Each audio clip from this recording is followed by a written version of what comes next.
Electric. Electric. What it go? Shoot. Ja, wom. Yes. Wie eine Bombe. Electric. 190 Newtonmeter. What?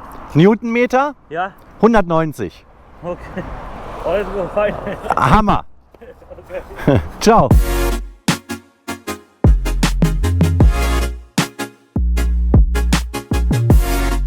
Jetzt hatte ich gerade den Impuls, ja klar, zu kuppeln. Aber ich muss nicht kuppeln.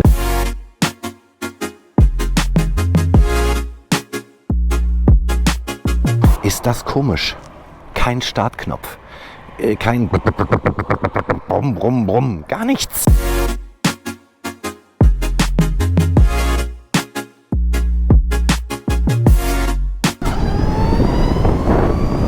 Wow. Heiliges Kanonenrohr.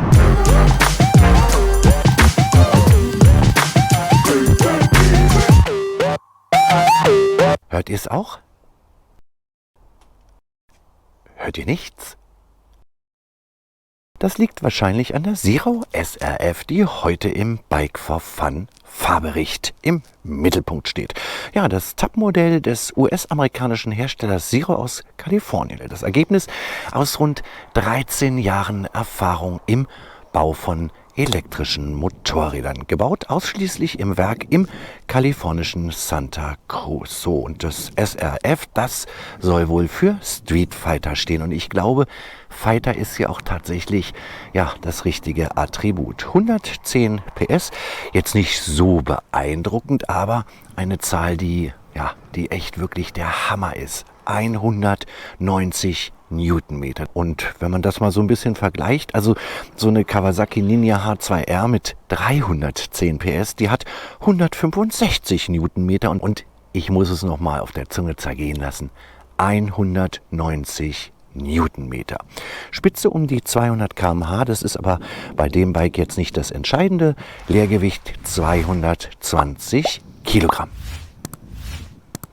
An elektronischen Finessen ist ja eigentlich alles an Bord, was so heute im Jahr 2020 up to date ist. Eine Stabilitätskontrolle MSC heißt das bei Zero von Bosch, Kurven-ABS und schräglagenabhängige Traktionskontrolle sowie diverse Fahrmodi und eine coole Anbindung an eine Smartphone-App. Ja, die angegebene Reichweite mit diesem Akku, das ist der ZF 14.4 Akku, liegt so bei 320 Kilometer, innerorts bei 259 Kilometer.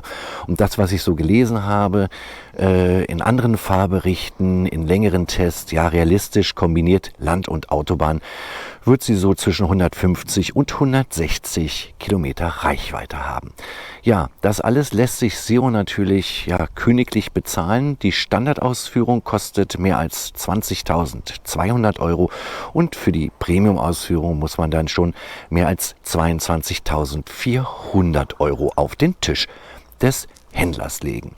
Das Laden ist relativ toll gelöst. Im Tank gibt es eine Ladebuchse und zwar, das ist wirklich super, eine sogenannte Typ-2-Buchse. Das heißt, an den meisten Ladesäulen kann man damit Strom tanken. Das ist natürlich auch super für die Flexibilität. Ja, an der Schnellladesäule 1 Stunde in der Premium-Version, doppelt so lang in der Standard-Version, bis der Akku wieder voll ist. Und auch an der ganz normalen Steckdose bei euch zu Hause ist das möglich. Dann ist der Akku nach circa 4 Stunden voll. Also dieser Akkublock, 14,4 Kilowatt Lithium-Ionen. Wahnsinn. Wirklich. Ein fettes Ding. Und hinten hier der Motor. Stark bürstenlose Mördermaschine nenne ich dich jetzt. So, man sitzt recht bequem. Die Sitzbank ist ein bisschen hart. Display ist super übersichtlich. Kniewinkel ist für mich mit 1 knapp 90, 1,89 ganz okay. Was haben wir hier? Bedienelemente. Ein Aus ist klar. Jetzt ist es scharf. Dann sieht man das oben an diesem grünen Kreis und dass die kmh-Anzeige auf 0 ist. Ich könnte jetzt also sofort losfahren. So ist sie nicht scharf. Ja, Tempomat. Was haben wir hier noch? Auf der linken Seite Hupe, Blinker, der Mode-Schalter für die Fahrmodi und für das Menü. Ja, das war's. Übersichtlich. Hier haben wir den Tank. Wie gesagt, Standard 2, das ist super. Jetzt machen wir sie scharf. Gucken wir mal auf Display. 27 Grad Außentemperatur. Umdrehungen, gesamte Laufleistung, Power Traction Torque Street. Reichweite 199 Kilometer und 15:03 Uhr ist es. Wir schalten mal erstmal um auf den Mode Eco. Man kann hier übrigens auch seine Custom Modes einstellen, dann kann man den, das ist dieser hier, kann man den Namen geben. Auf wie geht's? Ist das komisch? Kein Startknopf, kein Brumm, Brumm, Brumm, gar nichts. So, ich drehe einfach leicht am Gashebel. Oha, es rollt.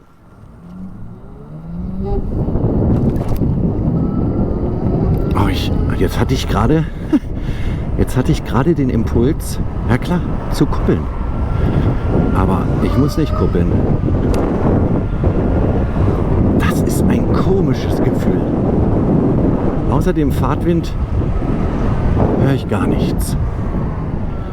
Ich fahre mal leiser, mach mal den Helm auf, dass ihr mal was hört. Ist leider heute windig.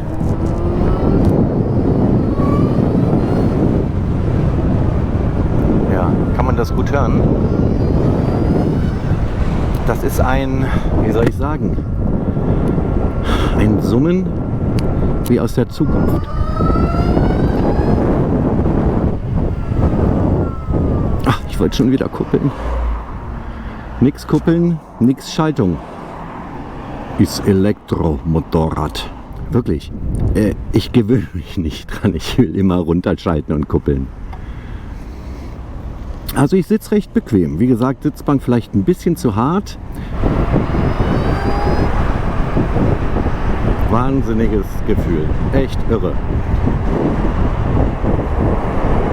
220 Kilo, das merkt man, dass man hier auf einem ordentlichen Brummer sitzt.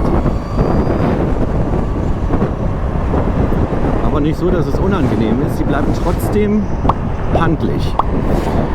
Wir schalten mal in einen anderen Mode, und zwar in den Street-Modus. Der wird dann blau eingeschaltet. Habt ihr vielleicht gesehen. Hier muss ich aufpassen. Hier gibt es nämlich feste Blitzer in diesem Tunnel. Aber ich fahre ja sowieso brav. 58 bei 80. Oh ja. Also im Street-Modus, das merke ich schon. Alter Schwede. Das kommt sofort.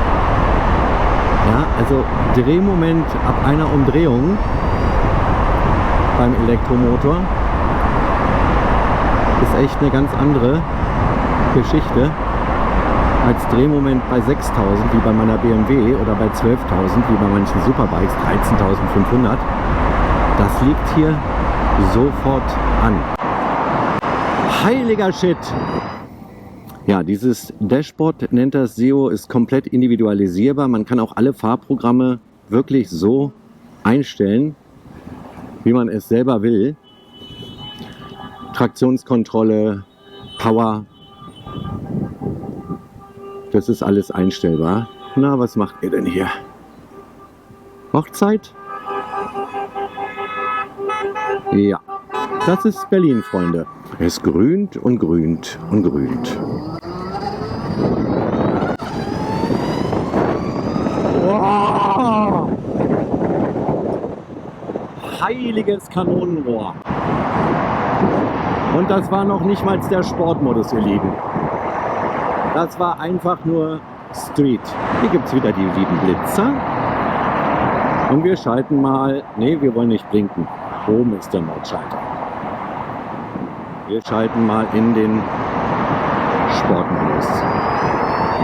Alter Schwede. Da muss man wirklich mega, mega sachte sein mit dem Gasgriff. Es ist unfassbar. Also das ist, ich kann wirklich nur sagen, wenn ihr mal Zeit und Muße habt, macht euch den Spaß, mal eine Probefahrt. Das ist eine andere Welt. Und die gefällt mir ganz gut. Klar, das Brubbern und Blubbern, was wir alle so lieben, das fehlt. Aber dennoch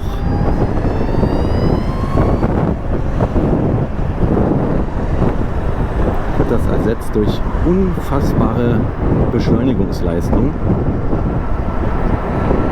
Drehmoment, Elastizität, all das gibt es hier in Potenz. Wirklich. Fahrwerk ist recht hart, sportlich halt. Ja, da muss ich sagen, da haben die California in Santa Cruz, da stellt Zero nämlich komplett die Bikes her, einen mega Job gemacht. Und ich muss auch sagen, die Reichweite ungefähr im Mix bei normaler Fahrweise 150, 165, sonst bis zu 250, 200 Kilometer. Finde ich absolut, na, wollen wir mal fahren? Ach, es ist eine Fahrschule. Finde ich absolut gut. Also das ist sicherlich nicht für Touren. Und ich glaube, da braucht die Elektromobilität zumindest auf zwei Rädern noch ein bisschen, dass man hier tourenfähig ist. Aber für mich als Biker in der Stadt und mal ein bisschen auf dem Land, perfekt. Abends laden in der Garage. Hoher Anschaffungspreis, aber natürlich deutlich geringere Unterhaltungskosten. Ja? Was den Benzinpreis angeht, was Wartung angeht. Hier hat Zero übrigens keine Kette verbaut, sondern einen Riemenantrieb. Und ansonsten Ölwechsel, Kühlflüssigkeit, Getriebe, Öl und. Das war gestern. Wo sitzt denn der Fall hier? Ach, der sitzt hinten, der schläft fast. Das ist auch ätzend momentan, Corona-mäßig mit Maske zu fahren. Am besten finde ich aber die Kollegen, die alleine im Auto sitzen und eine Maske aufhaben. Hey, die sind mal wirklich scharf. Super agil, ehrlich. So, das ist auch Berlin. Ja, wir sind asozial und lassen einfach mal unseren Müll irgendwo an der Straße liegen und laden den ab. Können sich doch andere Vollidioten drum kümmern, wirklich. Da müsste es Bußgelder geben. Bis zum geht nicht mehr. Bitte? Benzin oder Elektrik? Elektrik. What it go? Shoot. Ja, Bomb. Yes. Wie eine Bombe. Elektrik. 190 Newtonmeter. What? Newtonmeter? Ja. 190. Okay. Alles go fine. Hammer. Ciao. So, das Fahrwerk ist ja wie gesagt recht sportlich abgestimmt. Wie macht sich das Ganze denn auf Kopfsteinpflaster?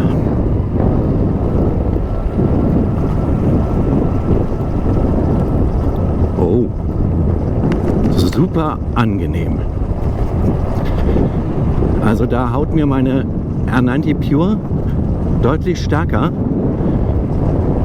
die Pflastersteine ins Kreuz. Das ist gut. Da hat Zero wirklich eine super Abstimmung gefunden zwischen Komfort und der notwendigen Fahrwerksstabilität und Härte.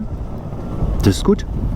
Man muss, denke ich, noch eine Schippe aufmerksamer fahren, weil man einfach nicht gehört wird.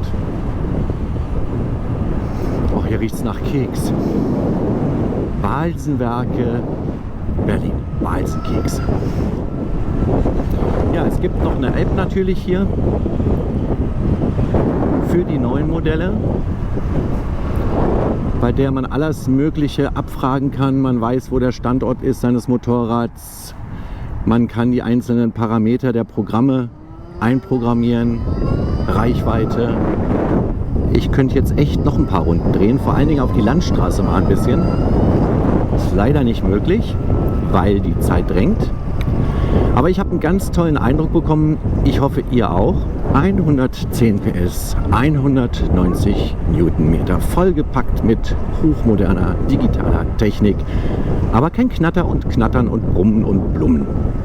ein super Motorrad, die Zero SRF im Bike for Fun Fahrbericht. Ich bedanke mich bei euch fürs Mitfahren. Hinterlasst gern ein Abo, auch gern mit der kleinen Glocke, denn dann seid ihr immer informiert, wenn es was Neues auf dem Kanal gibt. Und sage wie immer, Gruß aus der Hauptstadt.